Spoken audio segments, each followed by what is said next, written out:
When I looked up faithfulness in the concordance in the Blue Letter Bible app, a few of the definitions listed are firmness, fidelity, steadfastness, steadiness, security, and stability.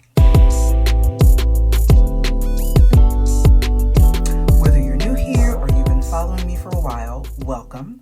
I'm your favorite healing coach, Coach Kim the author, who went from 30 years as an unloved daughter to allowing God to heal my heart of the emotional trauma of my childhood and transform me into his diamond, an unapologetic woman of God who's been able to put aside the pain of my past, learn from my childhood and my own parenting mistakes to be able to embrace the me he created me to be so I can be a better woman, a better wife, and a better mom to my kids who hopefully won't need to heal from their relationship with me in the future. And through the leading and the guiding of the Holy Spirit, I've helped other women do the same. And this week only, you can sign up for the DIY offering of the Unloved Daughter Healing Journey while it's on sale, available for you at value of more than $800 in savings. So to be clear, the idea behind or the focus of this video is not just for us to pray for God's faithfulness, because he's already faithful. Even if he doesn't show up when we thought he would or hoped he would, if we need him to show up for us in a thing that is not against his word for or his will for our life, he's going to show up. That's his faithfulness. What we want to do, or what I want to give you, is a few scriptures to help us pray to stay faithful in the assignment that he's given us. Because while it can be hard to hear from God, once you've heard from him and has his word confirmed for you, it can be even harder to remain steadfast or steady and faithful in carrying out the thing he's assigned you to do, especially if you have something to go back to. Because I know for me, God made it so I don't have anything to go back to. There's no job or career or house or comfort and friendships to go back to if I were to truly decide that this journey he's got me on is too much and I want to go back to when my life was easier. And by easier, I mean I knew what to expect. And even if it was, trash or stagnation or the same friend get-togethers, there was a comfort for me in knowing, I guess it's like the devil kind of deal. Like the children of Israel who knew full well they hated living in slavery, but the discomfort of being in the wilderness made them want to go back to Egypt because they knew they'd have meat to eat. They knew they could be whipped and punished, but there was still a comfort in knowing they'd be alive versus not knowing what was going to happen next. And just like God moved them beyond the Red Sea, he wasn't going to part the water again for them to go backwards to what he brought them out of, and pretty much did the same thing with me. Because he has literally made it so there's nothing back there for me. So I have to keep going forward. Or I have to do something completely different that isn't what he called me to. And I don't want to do that. Because even in the discomfort of this unknowing, I know that God has his hand on me and my life because I'm being obedient. If I go over there and do what I want to do, even if he lets me, because so far he hasn't let me, I don't know if his hand is going to be on my life. And that is far scarier to me than being uncomfortable in the now with the upside of knowing that God definitely has his hand on me. God's grace is definitely covering me in my obedience. So now that we understand that faith goes hand in hand with the works of obedience God calls us to, and we've sought God for his specific instructions for our lives. Today, I want to challenge you to begin to pray the scriptures over your specific situation. And I'm telling you to pray the scriptures because it's scriptural. Okay, John 1:1 tells us that in the beginning was the Word, and the Word was God, and the Word was with God. While Psalm 103:20 tells us that the angels of the Lord, who are our heavenly help, hearken unto the voice of the Lord and do his word. And in Isaiah, God tells us to put him in remembrance of his word.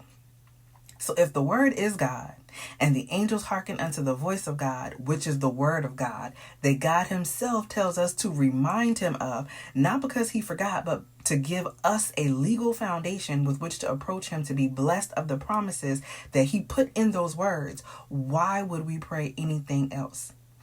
What else could we pray that would be greater assistance to us in our situation? What else could we pray that would yield better results for us than the word of God? God's word also tells us to meditate on the word day and night. And I don't know about you, but I find it real hard to be in my feelings about my situation while I'm speaking the word, while I'm reciting scripture.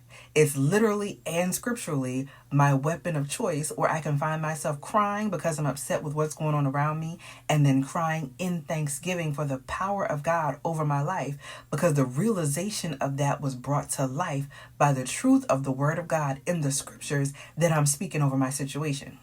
So what I like to do is simply write down what I need the word to help me with, whether it's fear or anxiety or unbelief or being reminded of who God is and how he's shown up for me before, and then choosing my favorite scriptures that really speak to me and keep those kind of in my back pocket, so to speak. In reality, I keep them in a notes app on my phone. So when I'm in my prayer time or when those feelings come to distract and overwhelm me, I can just flip to my handy dandy notebook, and if you know, you know. And then I just get to praying whatever scriptures I've already written down, whether that's a simple Lord help my unbelief, or I need to seriously attack my mood with a barrage of, God is not a man that he should lie.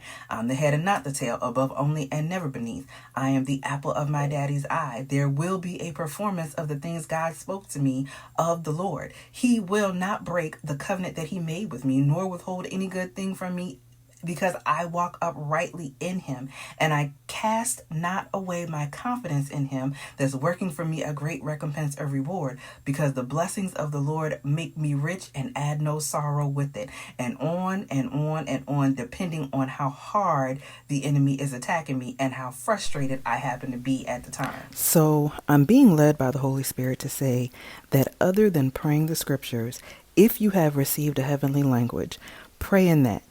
Because when you pray in your heavenly tongue, the enemy doesn't know what you're praying for. Monitoring spirits in league with the enemy don't know what you're praying for. And even you don't know what you're praying for. When we allow the Holy Spirit to move through us as we pray in the Holy Spirit, the Bible tells us that the Holy Spirit helps our infirmities. Romans 8:26 and 27 in the New Living Translation reads, "And the Holy Spirit helps us in our weakness." For example, we don't know what God wants us to pray for, but the Holy Spirit prays for us with groanings that cannot be expressed in words. And the Father who knows all hearts knows what the Spirit is saying, for the Spirit pleads for us believers in harmony with God's own will. And really, that's all I have for y'all today. I'm not, finna keep you here trying to make something out of nothing. And that, that sounds bad. But the reality is, you know your situation better than I do. And you know what you need from God and what you need the word to do for you to help keep you grounded and on track with the assignment over your life. And I don't have to sit here and, beat a dead horse with research, scripture. Don't make it hard. Don't overthink it.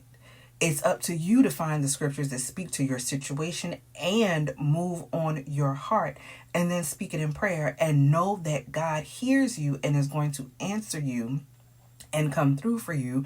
And the Holy Spirit is going to comfort you while you're waiting. So tomorrow is Thanksgiving, but this is a 5-day challenge. And I don't like the idea of pausing even for a day.